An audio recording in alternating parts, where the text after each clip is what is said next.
Gagner de l'argent, c'est bien, mais le protéger, c'est encore mieux. Protéger son argent est plus essentiel parce que gagner de l'argent ne sert à rien si tu ne le protèges pas. C'est un peu comme un salarié qui gagne 1 million de francs CFA tous les mois, mais qui dilapide tout. Quelqu'un qui gagne 1 million tous les mois, mais lorsqu'il quitte le boulot pour la maison, les 1 million, on l'engraisse et on prend ça tous les mois. Finalement, il gagne de l'argent, mais gagner est inutile. Et toi, tu dois éviter de perdre inutilement ton argent en le protégeant. En le protégeant des coachs, des formateurs, des vendeurs, de tes proches, ta famille, ta femme, tes enfants, parce que tout le monde veut ton argent.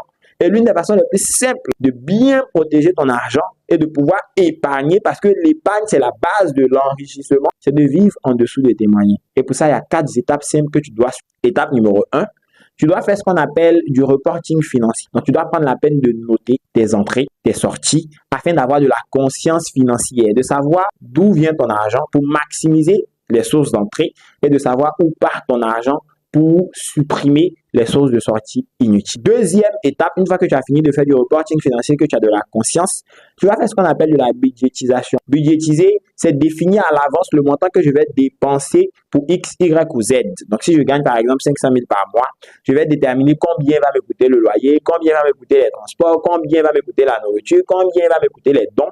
Et en dehors de ce que j'aurai budgétisé, je ne ferai rien d'autre. Je vais être ferme, je vais m'y tenir. Et lorsqu'on budgétise, l'une des premières choses qu'il faut budgétiser, c'est le montant que tu décides d'épargner tous les mois ou le pourcentage de ton salaire que tu décides d'épargner tous les mois. C'est ça qu'il faut budgétiser en premier. Troisième étape, il faut apprendre à dire non. Oui, l'art de dire non.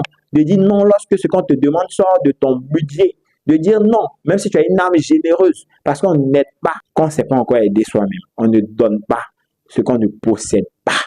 Et quatrième étape, si tu as du mal à dire non, c'est de bloquer. De bloquer le revenu que tu souhaites épargner en le mettant sur un compte qui, par exemple, est inaccessible ou autre.